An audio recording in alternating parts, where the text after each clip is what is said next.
Hi everyone, welcome to the new Chef website. My name is Sophia Latterman. I'm a data analyst at SHIO, the State Higher Education Executive Officers Association. I've been working on the Chef project since last year, along with Andy Carlson, who's a principal policy analyst here at SHIO. This video is geared toward new data providers, but it also covers some important general updates, including the new collection website for the Grapevine and Chef surveys, an advisory group update, and information about a new adjustment factor we'll be using this year. It also provides a quick walkthrough of some of our data resources and just goes over registration and using the website in general. So the first update is our new website. As many of you know, about 2 years ago, Chef, the report, got a pretty major facelift. You can see the old version here on the left and the newer report on the right. So a similar thing has happened with the website. We've gone from an Access database collection that was difficult to use and fairly cumbersome to a standard website where you enter all your data on one page. And I'll show this website a little in more detail later on in the video and actually walk through everything. So this year we also formed a Chef advisory group. The purpose of this working group is to help us think through and develop further refinements and improvements to the Chef report and to its underlying data. The group consists of current Chef providers, research analysts at some of our sister organizations, higher education policy consultants, some faculty who use Chef in their teaching and research, and others. One of the first things we discussed with the working group was a replacement for our cost of living adjustment factor. So that's where I come to this new adjustment factor that we're using. For the past few years, we've been looking for an updated cost of living between states adjustment factor. Until now, the adjustment for interstate cost of living differences was drawn from the Berry Index, which comes from a study by Berry et al. That provides a single index for each state. Importantly, the Berry Index did not provide an estimate for Hawaii or Alaska, so we had to work around that. And it also hasn't been updated since 2003. And as many of you know, and especially we know here living in Colorado at SHIO, a lot can change between 2003 and now in terms of cost of living. So our advisory group gave us some great context about a new cost of living adjustment called COLI, the Cost of Living Index, which is from the Council for Community and Economic Research. The index is recognized and recommended by the U.S. Census Bureau, the U.S. Bureau of Labor Statistics, and the President's Council of Economic Advisors. So it's definitely a trusted metric. They collect data at the local level, and then they create a weighted aggregate to reach a single number for each state. Their data is updated every year, and it does include Alaska and Hawaii, which is great. Their methodology is very transparent, and it's actually reviewed by an advisory board each year. So we're switching to COLI, the new index, for FY16, and we will apply this index for all prior year data. You shouldn't expect to see a huge difference in your numbers. When we compared COLA and COLI, they're very similar, but we do like having this more updated measure. So now I'm going to move into some of the context and history for new providers. So this data collection, what we call the SSDB, or the State Support Database, is used for 2 different surveys, and we collect their data together. So the Grapevine survey collects total state effort for appropriations for higher education in the current or upcoming fiscal year. And then Chef, the State Higher Education Finance Survey, gathers total state support as well as provides a deeper dive for the most recently completed fiscal year. So although we collect data for the Grapevine survey, it's actually compiled and put together by Jim Palmer at Illinois State University. So the rest of this video does really focus on Chef, but we do cover Grapevine collection as we work through the website and some of our additional tools. So the next thing I'm going to cover is what Chef is and what it does and what it's used for. Since 2003, SHIO has released this annual report that looks at state and local funding and tuition revenue nationally and by state. The basis for this report is a robust data collection that now goes back to 1980 and includes detailed data on state funding, local funding, tuition revenue, and enrollment. This really provides contextual information that helps broaden our understanding and enable analysis of state-level and national funding and enrollment trends over time. So this report has become the go-to resource for tracking funding trends over time and is used by policymakers, academic researchers, and the media. Especially in recent years, SCHEF has been quite popular in the media, as has Grapevine. So this is just a small selection of some of the articles based on SCHEF and Grapevine that have come out in the past few years. So our anticipated timeline for SCHEF and Grapevine each year: in October, our state support database, the SSDB, opens its collection. We ask for the Grapevine survey sometime in early November. That's the due date. And then we give you until December for the SCHEF survey because we know it's a little more involved and often states are still wrapping up their fiscal year. In January, that's when we aim to release the Grapevine survey, and this really depends on you and when we can get your data. We release it as soon as possible, but it tends to be delayed by states that aren't able to get their data to us. At this time, we also send the SCHEF data to your SHEOs so that they can take a look at it and let us know if there are any corrections or something seems off with their state. Then in March, we release the annual SCHEF report, and in April, we follow up with some interactive data tools and additional tables. We also often do a webinar at around this time frame. The primary metrics for SCHEF are what our whole report is based on. So the first one is educational appropriations, and this is really important for data providers to understand because we use your data to get to these metrics and rely on you to tell us whether or not the metrics look correct. So educational appropriations looks at state and local support that is available for public higher education operating expenses, excluding spending for research, agriculture, and medical education. We also exclude things like independent operating, aid to out-of-state students, etc.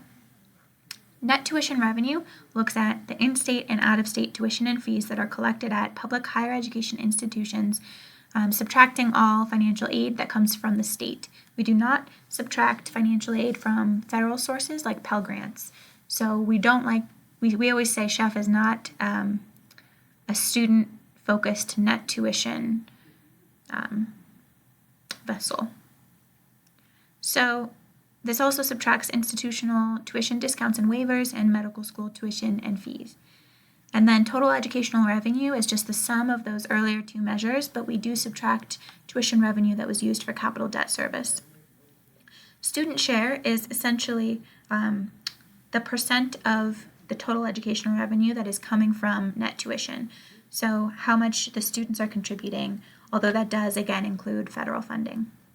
And then finally, full-time equivalent enrollment is pretty straightforward, and we do define exactly what credit hours determine full-time equivalency in our instructions. So we have several adjustment factors, and I mentioned this earlier when I talked about our new cost of living adjustment. So the first one is the cost of living index, COLI. That's meant to account for cost of living differences across the states. If everything costs more, you can assume that higher education is going to cost a little more too. We use all these to make the data as comparable as possible across states and over time. So when you enter data online, you can actually view a preview of the report that includes our primary metrics that I just covered and a net adjustment factor. And you use that to check your data. So the net adjustment factor comes from these three indices. So the next one is the enrollment mix index. This one's probably the most confusing to people. This adjusts for differences in the mix of student enrollment across institution types and the differences in costs across institution types within each state. So basically, a state like California that has a high number of students going to less expensive community colleges is going to have a different funding structure, even if everything else was the same, than a state that has lots of high-intensity research institutions that take a lot of money. And high-intensity research institutions could cost different amounts at different states as well. So we look at both of those factors. And then the higher education cost adjustment is just to adjust for inflation over time. A lot of people like to use CPI, the Consumer Price Index, and so we actually have an interactive data tool online so that you can switch some of our major metrics to CPI, and you can see that there's really not much of a difference, but this one does focus on higher education costs and how those are inflating over time.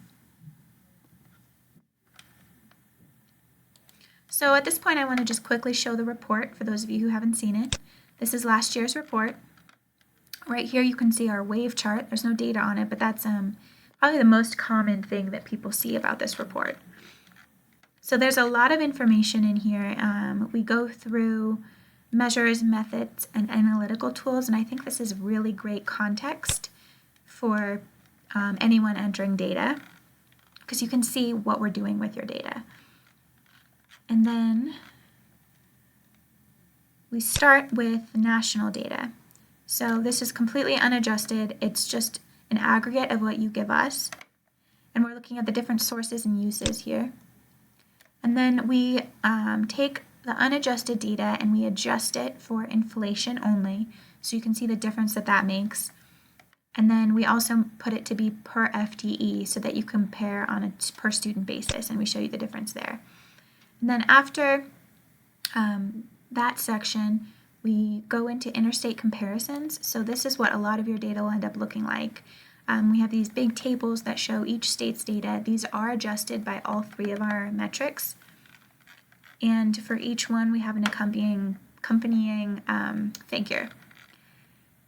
And then we do get into some other interesting data. You may have seen as I scroll by, we have some case studies. So for example, last year we did a case study on Illinois, as well as one on Kentucky and Washington, D.C. and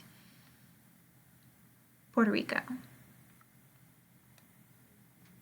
So just scrolling through here to find what I'm looking to show you. So we have this section on state wealth taxes and allocations for higher education, and I think this section is overlooked quite a bit, so I definitely recommend you read it. There's a lot of interesting data in here, such as tax revenues per capita, and then higher education support per capita. And then we index that to the U.S. average and show it as a figure. I also want to show you real quick, this is our homepage, and you can go down here to the Grapevine survey link. And this is where you can read about Grapevine, and you can see some of the national tables. So this is what Grapevine looked like. Grapevine is always 1 year ahead of Chef, and it just looks at this total support figure for each state.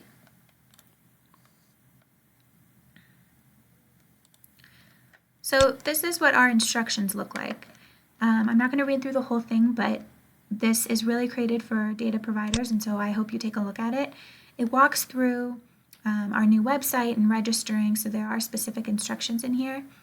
And then it talks about actually filling out the survey and what we want you to do and focus on. And then importantly, down here we have our data definitions. So although I briefly talked about, what educational appropriations and net tuition measure in our survey, we get pretty specific in here, and we tell you what to include and what to not include. This goes on for each portion.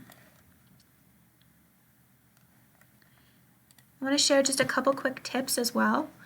We want you to think holistically about the data. So that's why I'm showing you the report and the metrics, because we want you to think about what we're asking for and what we're trying to measure and use that to guide the data you provide. We don't want you to exactly replicate what your predecessor did. Please just create the data from your perspective. Oftentimes when we have a new provider, we will go back and update prior year data. So that is definitely something we can do. Please do call or email us with questions or to walk through your assumptions, especially if you're unclear on data definitions. And don't think you need to fill out each field. Only include what's relevant to your state. We do want you to, fill out the survey as completely possible, but just know that most states don't fill out every box.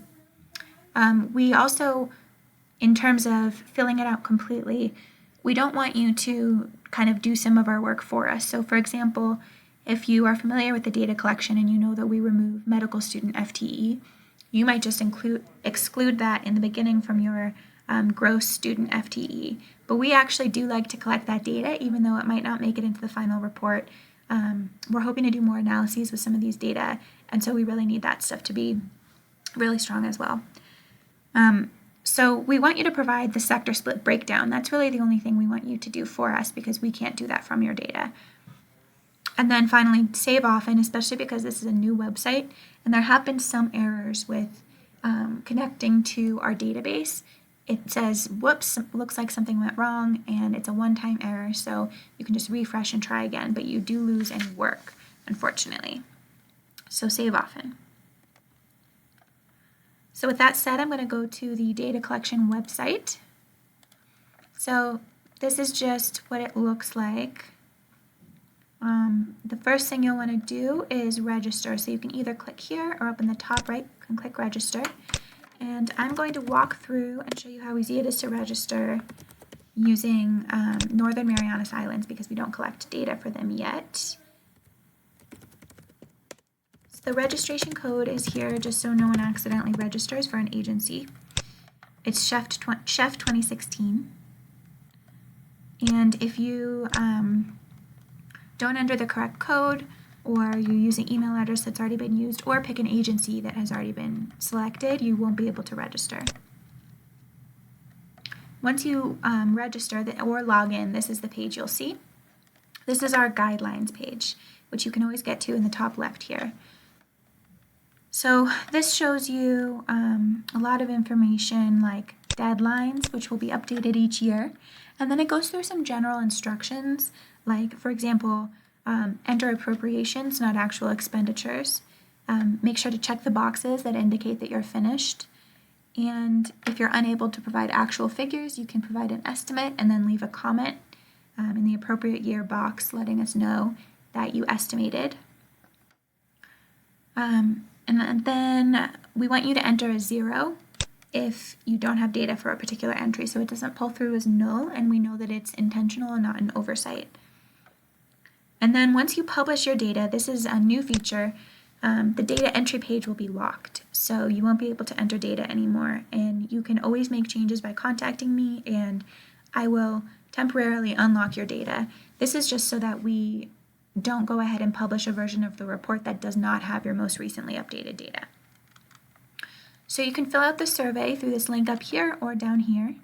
I also want to mention that the data descriptions link up here takes you to that instructions page I showed a couple minutes ago.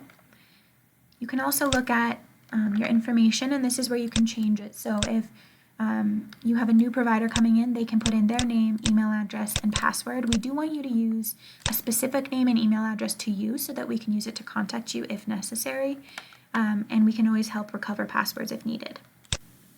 All right, so now we're looking at the actual survey. You start up here with these two questions that we have about whether your agency uses an annual or a biannual budget. That's some data that we're really hoping to use in the future. And then you can see you can hover over each text label to get a little bit more information. And then again, you can go up to the data descriptions for even further instruction.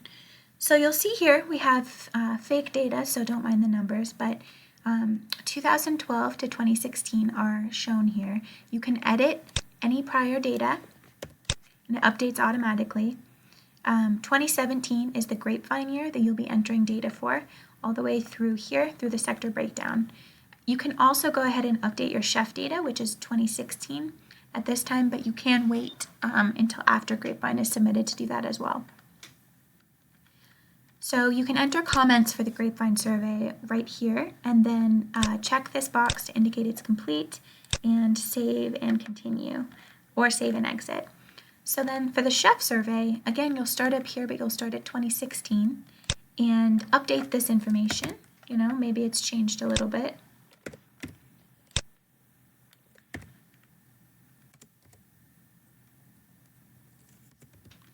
And then make sure that your difference totals down here are 0. So this looks like something's going on there. So if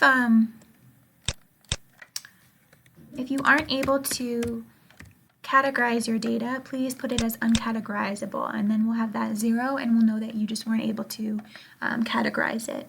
And it also would be very helpful if you could make some comments explaining why. I know for some states it's financial aid that they can't split out. And then moving on here, you'll notice that 2017, this column goes away, And we're now just on 2016 because this is just the chef data. So be very careful with these years. These blue totals are really just for your benefit. They just show you what we're doing with your data. And then again, we have a sector breakdown here. You'll notice that we have save buttons everywhere so that you can save as you go. This is really crucial because the website is new. So please use those. And then down here is where you can enter comments for chef, update prior data, and leave comments here, things like that. So again, we want you to mark whether the survey is complete. For you, this checkbox will not be checked. And then you have a couple options here. We want to save a view and view a preview of the report right now. So because we actually don't use Northern Mariana Islands yet, they are not included in our reporting tool to keep them out of chef. But for you, you will see your numbers here. It's unadjusted, and then we go per FTE. We show you the adjustment factor, and then we adjust your data down here. You can also download an Excel file or a PDF of your entire survey data. And now when you are finished and ready for us to use your data, the way we know is that you click this button, yes, publish and lock the data. So what this does, you can see that if we go back to our data, we can no longer edit it, right? So we don't have those editing boxes anymore. And again, like I said before, you can always contact me and I'll unlock it for you. We can also edit data prior to 2012 kind of manually by spreadsheet. So let me know if you want to update that data and we can do that as well. So with that said, I just want to go through some of our data resources. We have a couple of different data sets that are available for you to use. So the unadjusted nominal data set goes from 2000 to the current year and shows unadjusted data for each state and as a US total. And we give you the adjustments here so you can selectively apply them as you wish. We also have state-by-state wave charts, and that's our primary, wave diagram that shows tuition and educational appropriations stacked by each year. And then we have these new state-by-state change charts. So all you do for these is enter the name of your state. So I will enter Colorado, and then all that does is just highlight and add a label so that your state can be easily compared to the United States for all of these different figures.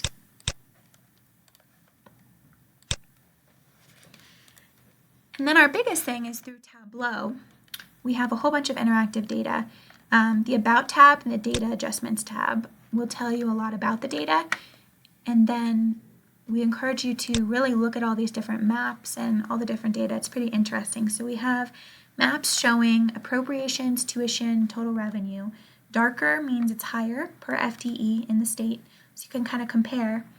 And then if you hover over a state, you also can see the trend, so the difference from 1 year and 5 years ago. And here's total educational revenue, just so you can see that. We also show student share, and this one's interesting because you can add in your regional compact. So for example, we can put Wichita and Colorado, and this green line will show over time the United States, the percent of total revenue that comes from tuition. And that's much higher in Colorado, as you can see. And again, if you hover over each year, it'll give you the data. And then the region average is actually below the US average. And then those wave charts that I mentioned that you can download from our page, you can also look at here. They can be adjusted here to CPI, which a lot of people appreciate, and then also unadjust them so you can see the raw data. And then the funding distribution is something we actually removed from the report recently. It used to be in there, and it really was to show the effect of the American Reinvestment and Recovery Act funds, or ARA funds. So for example, Colorado, state support was really offset by those ARA funds during the recession. And because those aren't really in our most recent years of data, we don't have this in the report anymore. The state indices are my favorite, although they might not be the most interesting to look at first sight. They show the US here is this 1.0 line, they show change over time in relation to the U.S. average. So whereas the student share had the U.S. average moving along as well, this is really showing how each measure has related to the U.S. average in a state. So again, let's look at Colorado. You'll see the same trend that we saw before, but in more detail. So net tuition revenue has always been above U.S. average, and it's moving even more so now. Total educational revenue, however, has always been below the U.S. average, which is interesting. Another interesting state is Minnesota. Here in 2002, something really interesting happened where their educational appropriations were dropping and actually went below the U.S. average, while their tuition revenue was subsequently rising above the U.S. average. And then overall, their revenue has just been somewhat near the U.S. average. So the last thing I'll show real quickly from our website are the technical papers. So if you go into the data collection process page, we have, again, the instructions for you. The webinar link will actually end up here, which you don't need because you're already watching the webinar. But we show methods and metrics. We talk a little bit about the history of Chef, the difference between the Grapevine survey and the Chef survey here. We go over our different adjustment factors. And then we also have a list of data providers if you want to contact another data provider and see how they do things. So that's everything I have for you. If you have questions, please contact me. For technical assistance, you can contact our database administrator, Gia Kim, just by emailing chef@shio.org. You can always give me a call or send me an email, and I'm happy to talk through things with you. Thank you so much for watching this.